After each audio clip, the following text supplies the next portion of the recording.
Vamos a culminar este tema hablando de otra herramienta fundamental para este tipo de tratamiento de la dinámica. Es la energía potencial. Vamos a partir hablando de sistemas conservativos. Recordemos que un sistema conservativo es aquel en el cual solamente actúan fuerzas conservativas. Caso contrario, la energía se disipa o se pierde. Vamos a partir de un caso bastante general, que es el teorema trabajo-energía. Recordemos que la aplicación de un trabajo sobre un sistema produce la variación de energía cinética. Podemos ver el caso de una fuerza disipativa, por ejemplo, la fuerza de rozamiento. Recordemos que si yo impulso a este objeto está partiendo originalmente con una velocidad inicial. La fuerza disipativa que está actuando para frenar a este objeto es la fuerza de rozamiento que ya habíamos analizado en la clase anterior. Este trabajo que se produce en realidad hace que la energía cinética desaparezca completamente, es decir, el objeto partía con una velocidad original y después de una cierta distancia el objeto se detiene y no tenemos opción de recuperar esa energía perdida o esa energía disipada. En el caso de un resorte tenemos una situación bastante diferente. Si yo produzco una deformación en el resorte a partir de su longitud original, tenemos que aparece una especie de acumulación de energía en el propio sistema que intenta llevar el objeto a su forma original. Esta energía la podemos aprovechar ya que si yo conecto esto a una masa, esto obviamente va a ser aplicado sobre esa determinada masa. Tenemos un caso similar con la energía gravitacional, con la fuerza de gravedad, en realidad. Recordemos que habíamos resuelto el caso en el cual yo aplicaba una fuerza totalmente horizontal para sacar a este péndulo de su posición de equilibrio, la cual es esta. Una vez que yo aplico esta fuerza, recordemos que nuestros resultados nos llevaban a pensar que habíamos hecho esto en contra de la fuerza de gravedad.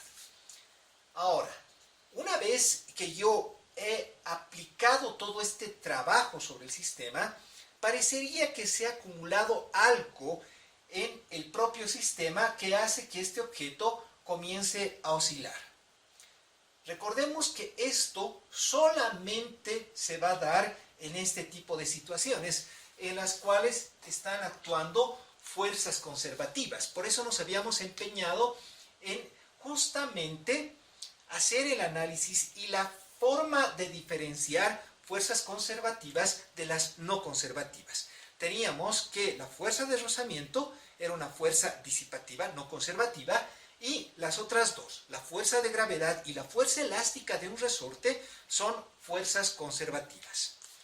Nos damos cuenta que en estas situaciones la variación de energía cinética no desaparece del sistema. Tenemos que se traduce en la variación con signo opuesto, y eso es lo importante, de otro tipo de energía, lo cual no se produce en el caso de la fuerza de rozamiento. Recordemos, el trabajo aplicado sobre un objeto que se estaba moviendo, lo único que consigue es frenarlo totalmente. Pero en el caso de un péndulo, tenemos que este objeto va a continuar, va a proseguir en su movimiento, ¿sí?, hasta que obviamente algún tipo de fuerza logre detener al sistema. Es así como definimos este tipo nuevo de energía, que es justamente la energía potencial. El nombre viene justamente por la forma en la que parece que estos sistemas acumulan esta energía y la convierten nuevamente en energía cinética. Las características fundamentales son que esta energía también es un escalar y depende solamente de la posición del objeto. lo que obviamente nos lleva a una diferenciación muy importante con respecto a lo que es el mismo concepto de la energía. La energía cinética, ¿sí? Si vemos este teorema, la entendemos como la capacidad que tiene un sistema para realizar trabajo en función a su movimiento. Recordemos que está definida en función a la velocidad. Por su parte, la energía potencial está definida, obviamente, como la capacidad que tiene un sistema para realizar trabajo. Recordemos que si aplico esto hacia este lado, lo puedo poner de esta manera y ya gano una nueva definición. Es decir, capacidad que tiene el sistema para realizar trabajo en función a su posición. En resumen, podemos decir que la energía es, ya sea en su forma cinético-potencial, la capacidad que un sistema tiene para realizar trabajo. He ahí la importancia del teorema trabajo-energía. Recordemos que la energía cinética básicamente tiene una definición única, que es un medio de masa por velocidad al cuadrado. Por eso decimos que esta está en función de la velocidad. Se nos presenta un problema con la energía potencial, ya que depende mucho del tipo de fuerza conservativa que está actuando sobre el sistema. Entonces, no vamos a tener una definición única, una forma funcional única para este tipo de energía. Va a depender mucho del sistema y esto implica en realidad que va a depender mucho del tipo de interacción. Vamos a utilizar una herramienta bastante sencilla que habíamos visto ahora como una definición. Es decir, tengo que el trabajo es igual a menos la energía potencial. Nosotros hemos calculado diferentes tipos de trabajo realizado por las diferentes fuerzas. Ejemplo, la fuerza elástica. Habíamos demostrado que sí es una fuerza conservativa y está definida como menos K por X, lo cual nos indica la ley de Hooke. Hemos calculado que el trabajo es un medio de K por X al cuadrado con algún tipo de variación. Vamos a suponer que estamos partiendo de cero. Utilizamos esta definición y podemos decir que esto es básicamente la variación de la energía potencial elástica. De igual manera, tenemos a la fuerza de gravedad. Recordemos que esto está dado por el peso, simplemente por masa por gravedad, y el trabajo que habíamos calculado bajo diferentes condiciones nos daba justamente que era masa por gravedad por altura. Nuevamente puedo utilizar la definición e indicar que esta es la variación de energía potencial gravitatoria. En el caso que pongamos las condiciones, recordemos que esto es U final menos U inicial. Recordemos que si hacemos U final o U inicial igual a 0, esto nos lleva básicamente a algún tipo de definición bastante sencilla, indicando que la energía potencial elástica va a estar dada justamente por un medio de K por X al cuadrado. Y lo mismo, la energía potencial gravitatoria va a ser masa por gravedad por altura. Recordemos que como esto depende de la posición y la posición al final es totalmente relativa al sistema de referencia que nosotros estemos utilizando, esto implica que podríamos tener una definición con signo positivo o signo negativo según sea el caso, como les indicaba, donde estamos considerando nuestra posición final o nuestra posición inicial. De cualquier manera, esto ya nos presenta una muy buena herramienta para poder calcular nuestras energías potenciales. Recordemos, solo se da en el caso de fuerzas conservativas, ¿sí? Recordemos que la energía potencial gravitatoria nos indica justamente cómo este objeto va a poder realizar esta oscilación. En el caso de una fuerza disipativa, en el caso de un objeto que ha avanzado a través de una superficie, vemos que esta energía nunca más se va a poder recuperar. Es decir, la energía que se ha perdido aquí no la vamos a poder reutilizar.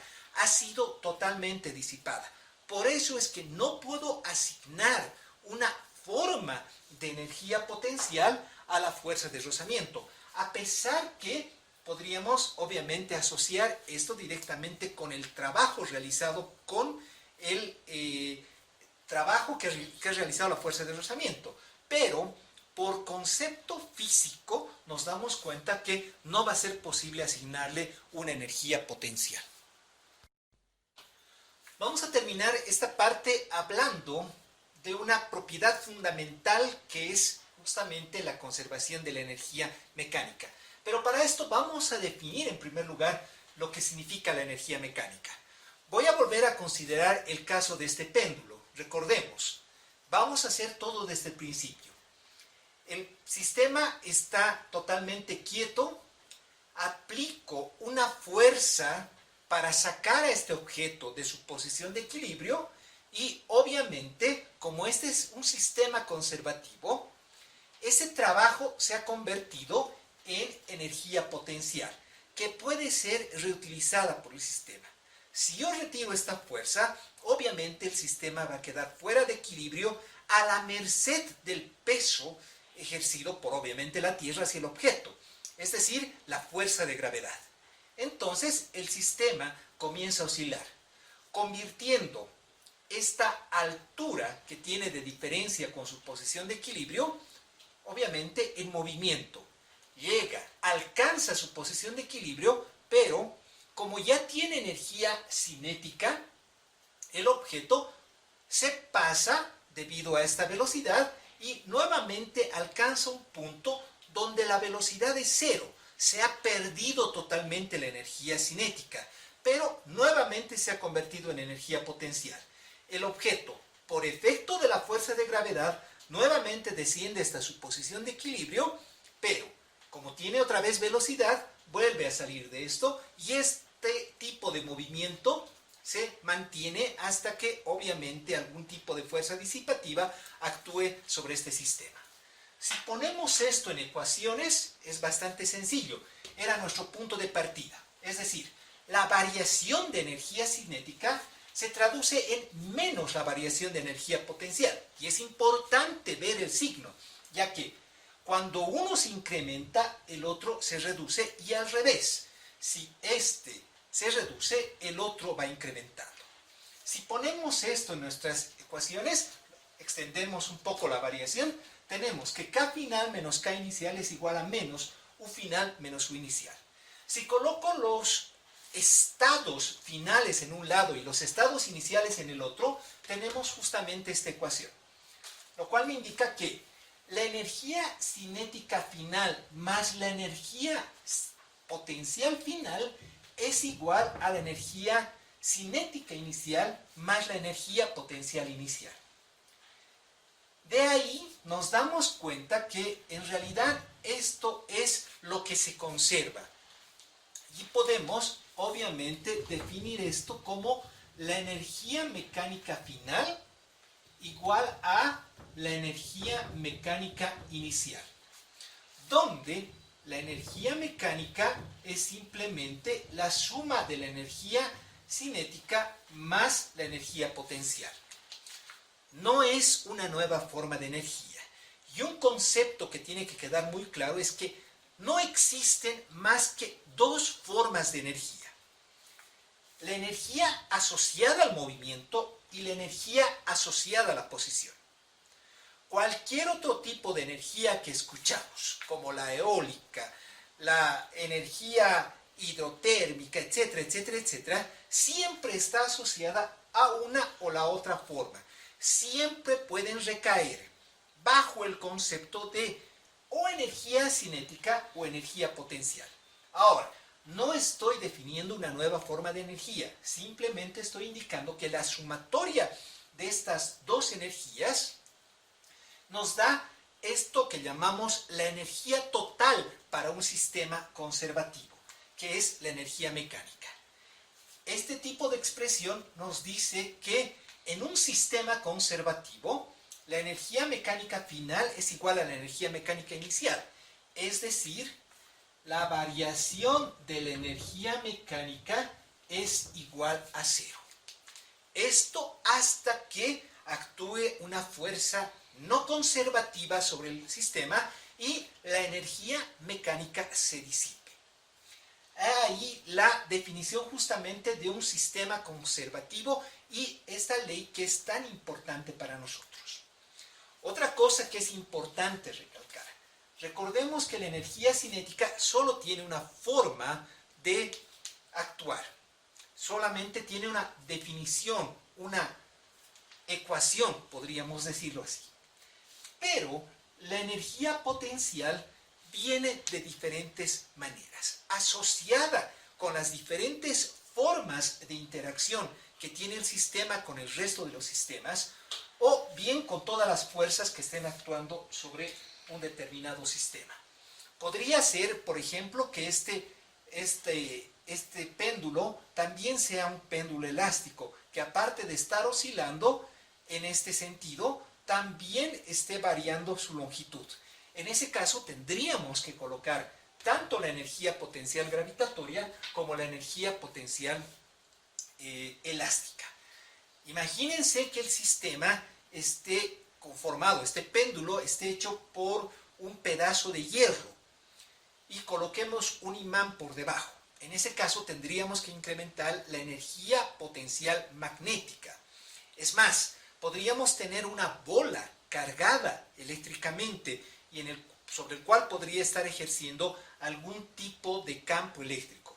Tendríamos que incrementar además la energía potencial electrostática, ¿sí? Y así con todas las posibles interacciones. Pero básicamente este es el principio fundamental de lo que viene a ser la definición de la energía mecánica y la conservación de la energía mecánica. Finalmente, es importante establecer un camino inverso al que habíamos trazado con respecto al cálculo de la energía potencial. Es decir, nosotros hemos calculado en primer lugar el trabajo y a partir de la relación entre el trabajo y la energía potencial hemos encontrado una ecuación de la energía potencial. Esto es útil cuando podemos calcular de alguna manera por algún método experimental o algún tipo de predicción científica si se puede calcular la fuerza y a partir de esto la energía potencial. En otros casos, lamentablemente, el sistema no nos permite tener acceso a este tipo de interacción y lo único que podríamos estimar es el comportamiento de la energía potencial. En este caso, hacemos el camino inverso y podemos calcular la fuerza. Recordemos nuevamente que esto es solo para el caso de fuerzas conservativas, ya que de otra manera esto sería imposible de hacerlo por concepto físico para el caso de fuerzas disipativas. El concepto es muy sencillo. Diferenciamos nuestra definición que teníamos y tenemos que el diferencial de trabajo es igual a menos el diferencial de la energía potencial. Recordemos que lo vamos a hacer esto en forma bien sencillita, ¿sí? Tenemos fuerza por diferencial de X. Estoy suponiendo que tanto la fuerza y el desplazamiento están paralelos y todo este problema es simplemente unidimensional. Y tengo que esto es igual a menos el diferencial de 1. Puedo entonces sacar la fuerza e indicar que esto en realidad es menos la derivada de la energía potencial con respecto a X. La pregunta que sale aquí en forma lógica es ¿de dónde sacamos el comportamiento vectorial? Estoy reduciendo esto, como decía, a una simplificación escalar, básicamente, al caso de una sola de las componentes. En realidad, esta definición completa es de esta manera. La fuerza, en realidad, es igual a menos el gradiente de la energía potencial, donde sabemos que el gradiente en realidad tiene 3 derivadas, las cuales están actuando en los diferentes ejes. Pero eso lo vamos a dejar para un cálculo más avanzado. Los ejemplos de aplicación son sencillos, con lo que habíamos estado utilizando. La fuerza elástica. Hemos definido hace poco que la energía potencial elástica es un medio de K por X al cuadrado. Si yo quiero calcular la fuerza elástica a partir de esto, simplemente derivo esta ecuación con respecto a su variable, que es X. Tengo que es menos la derivada de esto con respecto a X. lo que nos da obviamente menos K por X, que es lo que habíamos obviamente utilizado como punto de partida, la ley de Hooke. En el caso de la fuerza de gravedad, la energía potencial gravitatoria que nosotros hemos utilizado es igual a mgh.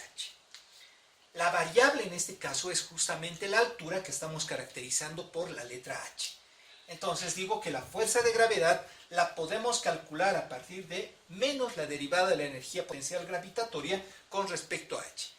Y esto nos da justamente menos masa por gravedad, que es el peso. Así, de esta manera, podemos utilizar esta otra herramienta. Finalmente, podemos resumir nuestras relaciones en estos llamados diagramas de energía. Recordemos que habíamos dicho que la fuerza puede ser calculada como menos la derivada de la energía potencial con respecto a X. El paso inverso que habíamos hecho, en realidad, era utilizar esto con la definición del trabajo, y decíamos que la variación de energía potencial también puede ser calculada como menos la integral de fuerza por el diferencial de X. Esto nos lleva a consecuencias bastante interesantes. Con nuestros ejemplos de fuerzas conservativas, tenemos la fuerza elástica, que está dada por un medio de K por X al cuadrado. Recordemos que esto corresponde a la ecuación de una parábola, y esto es bastante importante ya que este valor no va a ser negativo. En realidad tenemos este comportamiento de este tipo. Si estiramos al resorte o si comprimimos al resorte, esta es la energía potencial que estamos ganando. Si derivo esta ecuación, lo que obtenemos es menos K por X. La pendiente está en este sentido justamente por esa definición del signo negativo. Esto corresponde a la ecuación de una recta. Recordemos, si yo integro una recta, lo que obtengo es una parábola. Si yo derivo una parábola, lo que obtenemos es una recta. Un caso similar tenemos con el caso de la fuerza de gravedad. La variable es h y el comportamiento de la energía potencial gravitatoria es obviamente una recta que es masa por gravedad por altura. Si yo derivo esto, tengo justamente menos masa por gravedad, lo que siempre consideramos como una fuerza constante, ¿verdad? A no ser que tengamos situaciones especiales, situaciones reales donde estoy haciendo caer un papel o eventualmente recorridos muy largos. Si mi objeto es puntual, obviamente puedo recurrir a esta constante. Constante en toda esta trayectoria. Tenemos justamente menos masa por gravedad. Si yo integro una constante, lo que obtengo es una recta. Si yo derivo una recta, lo que obtengo es una constante. Esta es la relación, en resumen, de lo que tenemos entre fuerza y